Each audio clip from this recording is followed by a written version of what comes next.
Alors on a testé beaucoup d'aspirateurs robots sur la chaîne, sauf que celui-là, il a un petit truc en plus. Enfin non, il a même 3 petits trucs en plus. Voici le Narwhal Flow 2. Alors Narwhal, c'est une marque qui est en train de bousculer le marché. Il y a encore 18 mois, ils étaient uniquement vendus en ligne et maintenant on les trouve partout, Fnac, Darty, Boulanger et Amazon. Et Narwhal, c'est une belle histoire parce qu'ils ont réussi à convaincre les utilisateurs. Ils ont aussi convaincu les investisseurs, notamment ByteDance, la maison mère de TikTok, mais pas uniquement, il y a aussi Tencent. Et ils sont même en train de parler d'une entrée en bourse. Et le petit détail qui tue, Narwhal fabrique aussi pour d'autres marques d'aspirateurs robots, c'est assez fou. Donc ça, c'est le Flow 2, c'est le flagship de la marque, il va être vendu 1299 €. Alors tout d'abord, il est équipé d'un rouleau qui est un rouleau assez plat et qui va se laver lui-même en permanence pendant qu'il nettoie le sol. Et il lave à 60 degrés. Et quand il revient sur sa station, nouveau relavage. Et là, cette fois-ci, le rouleau est nettoyé à 100 degrés, c'est très très chaud. Ensuite, il y a une puissance qui est phénoménale, 31 000 pascal, c'est vraiment beaucoup, je crois que personne ne fait mieux aujourd'hui. Et puis, il y a un autre truc aussi, c'est qu'il a une batterie qui a une recharge rapide. Et la batterie, elle est tellement efficiente que vous pouvez par exemple nettoyer 100 mètres carrés de votre appart ou de votre maison uniquement en aspirant. Vous pouvez ensuite faire un lavage toujours des 100 mètres carrés, et il n'aura pas eu besoin de retourner à la station parce qu'il est capable de tout faire en une seule charge. Évidemment, vous pouvez aussi laver et aspirer en même temps. Et là où ça devient fou, c'est que cet aspirateur est équipé de 2 caméras. Alors, elles font pas toutes les deux la même chose. Il y en a une qui est faite pour reconnaître et cartographier l'environnement, et puis une autre qui est faite pour reconnaître les objets. Et là aussi, il y a un truc complètement fou, c'est qu'en général, un constructeur d'aspirateur robot te dit mon aspi peut reconnaître 200 à 300 objets. Ici, le nombre, il est illimité. Pour une raison simple, c'est que Narwhal envoie à l'aspirateur des nouveaux objets qu'il va pouvoir reconnaître, et puis il peut apprendre de ce qu'il détecte. Donc c'est virtuellement illimité, et c'est aussi pour ça que l'IA dans cet aspirateur robot, c'est pas un détail, c'est un élément hyper décisif de la qualité du Flow 2. Et attends Fanny, il y a encore un autre truc,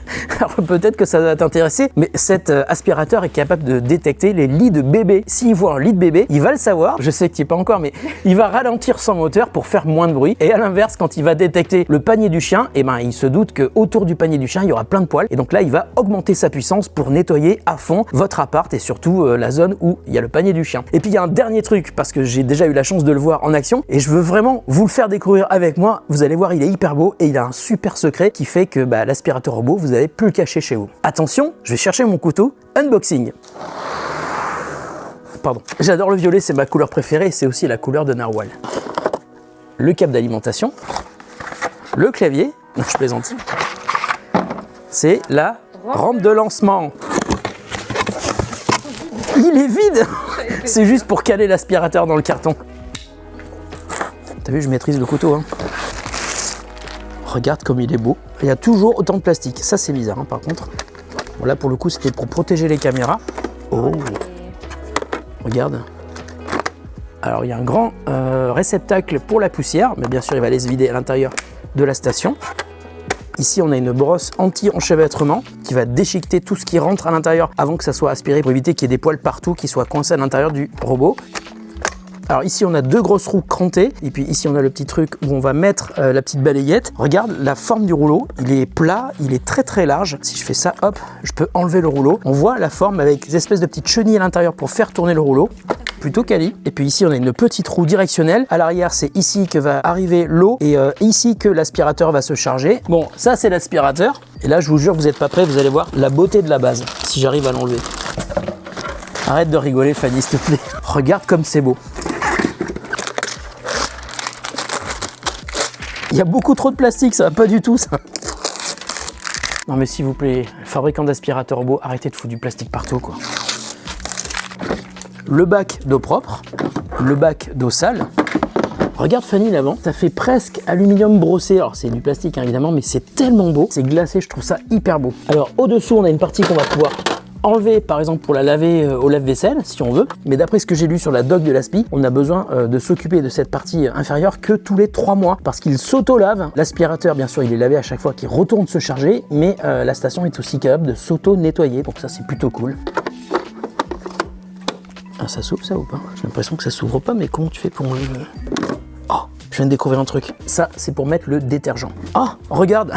En fait, ça s'ouvre pas devant. J'étais en train de me demander, mais comment on fait pour ouvrir? C'est ici, tu vois, tu ouvres ça, il y a une trappe et là, tu as le sac que tu vas pouvoir vider. Ça veut dire qu'ils ont réussi à faire un design tout intégré où tu n'as pas besoin d'ouvrir l'avant de l'aspi et ça permet de faire un truc monobloc qui est magnifique. Voilà, j'ai presque terminé, mais là, je vais pas vous montrer un truc maintenant, je vous le montrerai chez moi. Ici, on a une LED qui est bien cachée sous la partie avant de l'aspirateur et suivant la couleur de la LED, ça va vous indiquer l'état de l'aspirateur. Est-ce qu'il est en train de se charger, de se nettoyer ou de de sécher les brosses, tout simplement. Vous aurez la couleur qui est indiquée ici, qui vous donnera une information visuelle, pas besoin de prendre l'application pour ça. Je vais chez moi et je vais installer le Flow 2 de Narwhal. Voilà, j'ai installé le Flow 2 dans ma cuisine et avant de commencer et de faire le setup sur l'application Narwhal, il faut que je mette la petite balayette et puis surtout que je mette le détergent qui est livré avec et qui était planqué à l'intérieur du bac d'eau sale. Je mets la petite balayette, alors il y a un sens bien sûr, c'est comme ça et elle est vachement grande. D'ailleurs, j'ai remarqué un truc, sur le Flow 1 que j'ai toujours chez moi d'ailleurs, il y avait 2 balayettes et sur le Flow 2 il y a une seule balayette, c'est celle-là. Ici on voit le petit trou qui était prévu pour une deuxième balayette mais qui n'a pas été conservé sur ce modèle-là. Et j'ai remarqué un truc intéressant, juste avant de mettre l'aspi, je vous montre. Sur la rampe de lancement, il y a un trou ici, hein. En fait, c'est ce qui va permettre à l'aspirateur de vider sa poussière. Donc c'est pas à l'arrière, c'est vraiment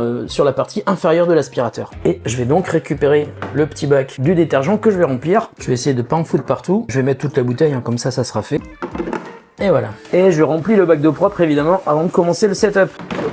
Voilà, c'est prêt. Et je place l'aspi dans la base pour qu'il se charge. Il est en train de s'allumer et vous voyez, on voit les LED de couleur là. Ça passe du jaune au vert. Là, il est en train de booter, on va dire. Et je vais continuer sur l'application. Donc, je le connecte sur mon réseau Wi-Fi. Il est connecté. Donc là, et ben il va faire la reconnaissance de mon appart. C'est pas hyper grand chez moi, donc ça va aller assez vite. Il a commencé, il va faire son mapping, et je vais le suivre, et je vais voir s'il voit toutes les pièces de mon appart, parce que ça, c'est important. Hein. Après l'installation du Flow 2, je l'ai lancé pour faire la reconnaissance de mon appart, mais j'avoue que ça a été un petit peu difficile. Après 2 tentatives, il ne détectait toujours pas ma chambre, alors que la porte était grande ouverte. Au bout du 3e essai, c'était bon, tout mon appart était cartographié, sauf que la surface détectée était de 35 mètres carrés, alors que mon appart fait plutôt dans les 60 mètres carrés. Et même si je prends en compte les endroits inaccessibles à l'aspirateur, ça fait quand même une sacrée différence. Et sur la carte, j'ai dû faire pas mal de modifs. Mon îlot de cuisine a été d'abord reconnu comme un lit, donc ma cuisine pour une chambre. J'imagine que la reconnaissance IA n'est pas encore optimale, et après avoir modifié la pièce dans l'appli, il va peut-être comprendre que je n'ai pas prévu de dormir sur mon îlot de cuisine Ikea. Autre déception sur la détection, il n'a pas réussi à comprendre que le dessous de mon canapé était accessible, et j'ai donc dû relever le tissu retombant pour qu'il puisse s'y aventurer, parce que c'est clairement ici qu'il y a un max de poussière à dégager, mais il n'y est pas allé. En revanche, aucun problème pour passer sous la table du salon, mais il n'a pas réussi à aller sous le meuble en face de mon canapé, et pourtant la hauteur est strictement identique à celle de ma table de salon, c'est la même gamme de meubles Ikea, très bizarre. Alors la détection, c'est normalement un point fort du Flow 2 et je suis un petit peu circonspect, enfin du moins pour le moment. Il est passé un peu loin des rideaux, il s'est montré assez timide autour de mes meubles bas. En revanche, il est très fort pour éviter les obstacles sur son passage, il détecte n'importe quel objet qui le gêne sur son parcours, il le contourne et grâce à l'IA, il apprend de ce qu'il voit. Bon, en revanche, il y a un truc que j'ai pas compris, hein. Il y a des endroits dans ma cuisine par exemple sous ce meuble qui sont facilement accessibles et il s'y est jamais aventuré, c'est hyper dommage, alors que tous les autres aspirateurs robots y sont allés à chaque fois. Comme je vous expliquais en intro, la précision de la détection va s'améliorer car Narwhal envoie régulièrement de nouvelles infos au robot via des mises à jour. C'est typiquement le genre d'aspirateur qui va donc s'améliorer tout au long de sa vie chez vous. Bon, alors ensuite, j'ai lancé un nettoyage complet de mon appart en personnalisant chaque pièce. Nettoyage approfondi avec puissance et débit d'eau maximum pour la cuisine et ma chambre. Alors c'est long, c'est très minutieux et surtout ça fait quand même un sacré boucan. Mais sur l'appli, on voit bien la précision du nettoyage, c'est hyper détaillé et dans les faits, ces 2 pièces étaient impeccables. Plus aucune trace de graisse sur le sol de ma cuisine et pourtant je suis un grand cuisinier et plus aucune trace de poussière sous mon lit. Et là vraiment je me dis c'est dommage qu'il ait pas fait la même chose sous mon canapé, il n'a toujours pas voulu y aller. Dans le reste de l'appart, j'ai reconfiguré un nettoyage classique avec le mode Fréo qui ajuste intelligemment les réglages par rapport à la saleté détectée et après environ 1h30 de nettoyage, mon appart était vraiment nickel. Alors l'aspiration est ultra efficace, on sent vraiment les 31 000 pascal de dépression, mais on les entend aussi. Un conseil, évitez de lancer un nettoyage en puissance max. Quand vous avez un petit dîner en amoureux, ça pourrait clairement casser l'ambiance et vous casser les oreilles aussi.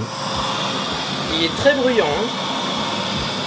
Pour le lavage, c'est là aussi très réussi, le grand rouleau ne laisse aucune chance aux taches incrustées et surtout un truc que j'ai remarqué immédiatement, aucune trace d'eau après le passage du Flow 2 en mode lavage. Au bout de 2 ou 3 minutes, on ne voit plus de traces d'humidité. Et quand le lavage est terminé, le Flow 2 revient dans sa station, commence la charge et relave la serpillière cette fois-ci à 100 degrés, puis la sèche et cette dernière phase est totalement silencieuse. Alors je vous l'ai dit au début de la vidéo, on peut changer la couleur de la LED. Là il est en mode veilleuse, je vais appuyer sur poêle d'hiver.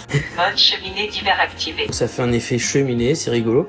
Bon, si vous mettez l'aspirateur dans votre salon, ça peut faire comme une fausse cheminée. Et puis on peut appuyer sur la lumière pourpre arrive. Mode lumière violette activé. Et celui-là, c'est franchement celui que je trouve le plus joli, quoi. Et puis j'ai trouvé des options intéressantes dans l'application. On peut par exemple lancer manuellement la collecte de la poussière qui va donc être éjectée du réservoir de l'aspirateur vers le sac à poussière situé dans la station. Et toujours manuellement, on peut lancer le séchage et la désinfection du bac à poussière. Ça permet, comme son nom l'indique, de désinfecter le bac après une vidange pour éviter que des bactéries s'y développent. Tout ça peut être activé de manière automatique, mais vous pouvez donc le faire faire aussi quand vous le souhaitez. Intéressant si vous avez des allergies ou des petits loups qui pourraient être sensibles aux poussières. Alors après plusieurs jours de test, mon avis est simple, le Narwhal Flow 2 est hyper puissant pour l'aspiration et le lavage qui est vraiment impeccable. La supériorité d'un rouleau large et plat versus les serpillères rotatives, c'est une évidence. Que ce soit en mode fréo, donc le mode intelligent, ou avec des réglages personnalisés pour chaque pièce, vous comprendrez très rapidement pourquoi ce genre d'aspirateur coûte cher. Alors il vous décharge efficacement de la tâche de nettoyage de vos sols, aspiration et lavage. Vous ne prendrez plus jamais votre balai et votre serpillière, sauf pour les endroits inaccessibles au robot évidemment. Ensuite, l'auto-nettoyage et le séchage sont eux aussi très performants et son autonomie est assez dingue, sans doute le plus efficient de tous les aspirateurs robots que j'ai pu tester à ce jour. En revanche, je vous l'ai dit, je suis déçu car il s'est montré trop timide lors des explorations. Il n'est jamais allé sous mon canapé ni sous certains meubles et il n'y a aucun moyen de le forcer à aller là où il ne veut pas. Dommage par exemple de ne pas avoir inclus de mode télécommande dans l'application comme certains de ses concurrents. En conclusion, j'attends que la détection s'améliore via des mises à jour, c'est ce que nous a promis Narwhal, car pour tout le reste, c'est un sans faute. Si le Narwhal Flow 2 vous intéresse, je vous mets un lien en description de la vidéo. Prenez soin de vous et de ceux que vous aimez, mais aussi de votre appart ou de votre maison avec un aspirateur robot, c'est déjà un bon début. On se retrouve très bientôt pour une autre vidéo sur The Grand Test.